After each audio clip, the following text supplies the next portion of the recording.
everyone. First of all, welcome to my YouTube channel, and in this video, we're going to discuss about simplification of the expressions. So, my dear students, simplify the following expressions using techniques of Boolean algebra. Boolean algebra की techniques को use करते हुए हमने simplify करना है expressions को. अब Boolean algebra की जो टेक्निक्स है उसमें क्या आएगी, उसमें हमने क्या पढ़ा है, उसमें हमने ऑपरेशन पढ़े हुए हैं, लॉस पढ़े हुए हैं, रूल्स पढ़े हुए हैं. ऑपरेशन जो है बोलियन अलजेब्रा का जो ऑपरेशन है उसमें बोलियन एडिशन पढ़ी हुई है, उसमें मल्टीप्लिकेशन पढ़ी हुई है. सो डी मॉर्गन्स थ्योरम पढ़ा हुआ है, वो भी बोलियन अलजेब्रा की टेक्निक में होगा. तो सबसे पहले यहाँ से हम स्टार्ट करते हैं, इसको हम सॉल्व करते हैं डी मॉर्गन्स थ्योरम अप्लाई करके. इससे पहले हम जानते हैं De Morgan's theorem, theorem number 1 ऐसे होता है, ठीक है. The complement of the sum of the variables is equivalent होता है किस चीज के इसको अब मल्टीप्लिकेशन लाओगे प्लस तोड़ दोगे और बार आपका इस तरह टूट जाएगा, मल्टीप्लिकेशन लाओगे प्लस की जगह, तो ये ऐसे हो जाएगा. सेकंड क्या है कि ये है the complement of the product of the variable, किस चीज के इक्विवेलेंट होता है. अब ये मल्टीप्लिकेशन का साइन खत्म करके आप प्लस करते हो, फिर यहाँ पर आप वाई करते हो, बार को आप तोड़ देते हो. एक चीज याद रखना माय डियर स्टूडेंट्स, या तो आपका सवाल इस तरह का होगा या तो आपका सवाल इस तरह का होगा.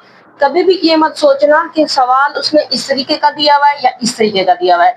इस तरीके का क्या दिया हुआ है तो इस तरीके के बराबर करना होगा, इस तरह का दिया हुआ है तो इस तरह बराबर करना होगा. देखिए माय डियर स्टूडेंट्स, अगर आप किसी सवाल को सॉल्व करने के लिए बैठे हो, आप उसको सिंप्लीफाई करते हो, तो वो उसका जो जवाब होता है वो मुख्तसर सा निकल आता है. तो जब आप लाइन ही बड़ी लगा दोगे, बार ही बड़ा लगा दोगे, तो वो सवाल हल कैसे होगा, वो हल होने की जानेंगे, हल तो होगा ही नहीं. हो बार या बड़ी लगाते जा रहे हो तो आपको बार को तोड़ना है, ठीक है. यानी आपने यहाँ से यहाँ आना है, यहाँ से यहाँ आना है. हाँ, किसी जगह पे वो ब्रैकेट छोड़ देगा, आपको लगानी होगी, किसी जगह पे वो बार छोड़ देगा, आपको लगाना होगा.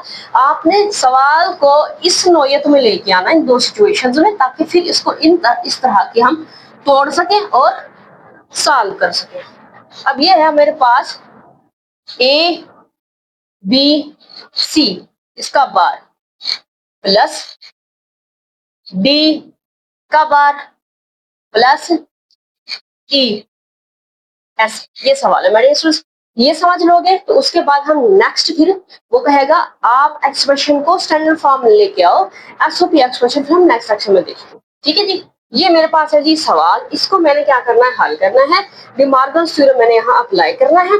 मैं इसको इक्वल टू करती हूँ. अब मैं सबसे पहले देखो तो मैंने ये नहीं समझा कि मुझे इस शक्ल में जो है मुझे देखो इस शक्ल में उसमें दे दिया और मैंने इसकी इक्वल करना है, नहीं, बल्कि मैंने ये देखा कि यहाँ ब्रैकेट लगी हुई है, तो मैं इसको अलहदा से तोड़ूंगी, इसको अलहदा से तोड़ूंगी, ठीक है ना. तो ये कौन सी शक्ल बन जाती है फिर, ये वाली. तो सिंपली इस तरह आप तोड़ दो, ठीक है. मल्टीप्लिकेशन का साइन खत्म करके प्लस लेके आ जाओ और बार इस तरह तोड़ दो. ओके, हो गया. उसके बाद प्लस ये ब्रैकेट. अब इधर देखो तो कौन सी सिचुएशन है, ये वाली बन रही है. आप इसको इस शक्ल में लेके आओगे, इसको इस शक्ल में, तो इसको आपने क्या करना है जी, प्लस का साइन खत्म कर दो. प्लस का साइन पहले आपने खत्म कर दिया, उसके बाद बार को तोड़ोगे तो यहाँ डबल बार आ जाएगा, यहाँ सिंगल आ जाएगा, इस तरीके के हो जाएगा. उसके बाद इज इक्वल टू ये होगा ए का बार जम्मा बी का बार जम्मा सी का बार, उसके बाद जमा ये हमारे पास है डी, क्योंकि हम जानते हैं बी का double bar is equal to D.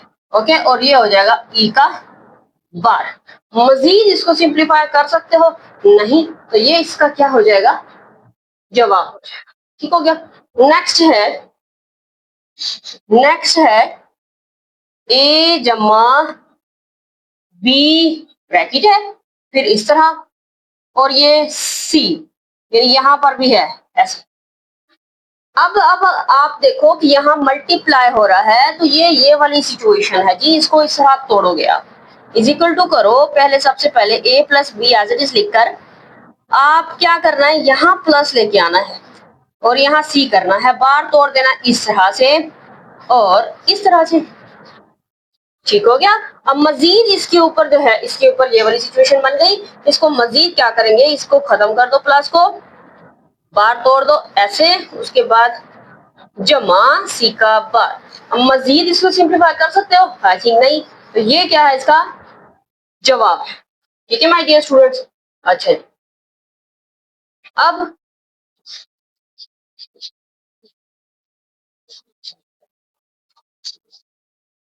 Next है ए जमा बी जमा सी। इसका बार है, फिर जमा बी का बार ई, और फिर इसका बार, इस तरह से। ठीक है, इज इक्वल टू करो। तो अब देखो माय डियर स्टूडेंट्स, अब आपने ये नहीं सोचना कि इसको अलहदा करूं, इसको अलहदा करूं। क्यों?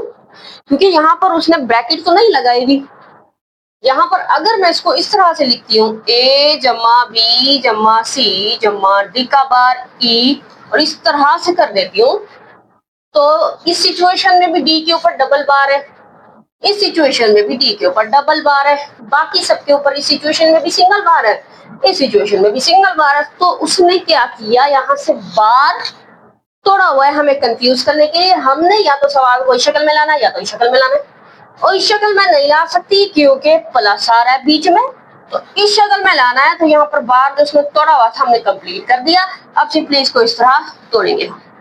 ठीक है, तो आप प्लस का साइन खत्म कीजिए सबसे पहले, ए बी सी हो जाएगा, और यहाँ पर ब्रैकेट लाइए, डी का बार ई लाइए ऐसे, और फिर ये इसको तोड़ोगे सबको, ऐसे ऐसे ऐसे हो जाएगा और ऐसे हो जाएगा। तो उसके बाद माय डियर स्टूडेंट्स, इसको देखो तो ये वाली शक्ल है जी, किस तरह लाओगे? तो हम करते हैं ए का बार बी का बार सी का बार और डी का बार जमा ई, इसका डबल बार हो जाएगा, बार तोड़ोगे, इसका सिंगल ऐसे, फिर इज इक्वल टू ए का बार बी का बार सी का बार, और ये हो जाता है डी जमा ई का बार।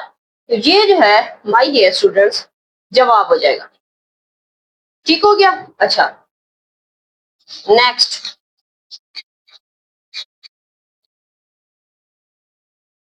है ए जमा बी इसका बार और ब्रैकेट, फिर जमा सी का बार, फिर होल की ब्रैकेट, इज इक्वल टू। तो अब देखो ये कौन सी शक्ल है, होल ब्रैकेट है, यहाँ प्लस है, इस तरह का है, तो मुझे इस तरह तोड़ना है। सबसे पहले प्लस को खत्म करूंगी, ए प्लस बी का बार है, उसके बाद सी का बार, उसको तोड़ोगे ऐसे हो जाएगा, ऐसे हो जाएगा, डबल बार खत्म हो गए, ए प्लस बी आएगा सिंपल, और यहाँ पर सी, ये हमारा जवाब। ठीक है जी, तो ये हमने सारे कर लिए। अब हम आ जाते हैं सिंप्लीफिकेशन नंबर 1, इसको रेज कर देते हैं, डी मॉर्गन थ्योरम। अच्छा जी, अब सिंप्लीफिकेशन,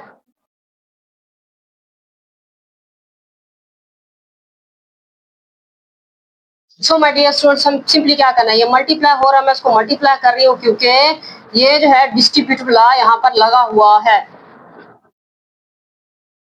उसके बाद अब यहाँ पर देखिए माय डियर स्टूडेंट्स, ये जो है ये बी डॉट बी है, B dot B is equal to होता है बी के, B plus B is equal to B के। ठीक है, अच्छा, तो यहाँ सिंपल बी लिखना है, तो मैं ए बी करती हूँ, फिर जमा ये भी ए बी है, फिर जमा ये ए सी है, फिर जमा ये बी है, फिर जमा ये बी सी है। अब देखो ये ए बी है और ये बी है, हाँ पता है क्या, ए जमा A B is equal to A दो बार है इसलिए एक इक्वल। ठीक है, ओके हो गया। अच्छा, तो यहाँ पर मैं ऐसे कर देती हूँ, इसको अगर मैं इसके साथ लेके आती हूँ, जमा बी लिख सकते हैं। अच्छा, फिर जमा ए बी जमा ए सी जमा बी सी। इससे पहले हम इसको सिंप्लीफाई कर ले, वो भी बेटर था, दोबारा कर लेते हैं। अच्छा, यहाँ पर ए बी जमा बी है, तो यहाँ पर आ जाएगा बी, उसके बाद जमा ए बी, फिर जमा ए सी जमा बी सी। अब ये भी यहाँ पर दो बार बी आ रहा है ना, तो ये बी के इक्वल है, फिर जमा ए सी, फिर जमा बी सी। अब देखो आप इसको यूं लिख सकते हो, बी जमा बी सी जमा ए सी, तो यहाँ पर बी दो बार आ रहा है, बी लिखोगे, बी जमा ए सी, ये जवाब है।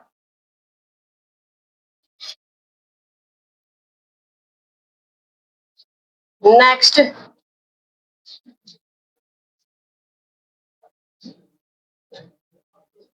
यहां पर है ब्रैकेट, ए बी का बार, फिर सी जमा बी डी, ऐसे फिर जमा ए का बार बी का बार, ब्रैकेट बंद सी। सबसे पहले तो उसको मल्टीप्लाई हम कर लेते हैं, इस तरह हो जाएगा ए बी का बार बी, फिर डी, फिर जमा ए का बार बी का बार, फिर सबको सी के साथ मल्टीप्लाई, तो ये हो जाएगा ए बी का बार सी सी जमा ए बी का बार बी, फिर सी, फिर डी, फिर जमा ए का बार बी का बार सी। अब ये देखें, ये है सी डॉट सी, तो ये हो जाएगा ए बी का बार सी जमा ये है बी का बार, फिर dot B is equal to 0।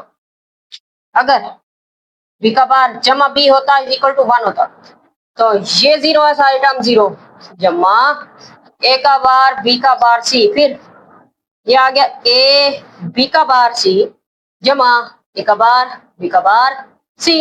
अब मजीद क्या कर सकते हैं, मजीद इसमें से अगर मैं कॉमन ले लेती हूँ, किसको, बी का बार सी को, तो ये होता है ए जमा ए का बार, जो कि ये सिचुएशन आ गई है, बी का बार सी, ये हो जाएगा 1 इज इक्वल टू बी का बार सी, ये जवाब है।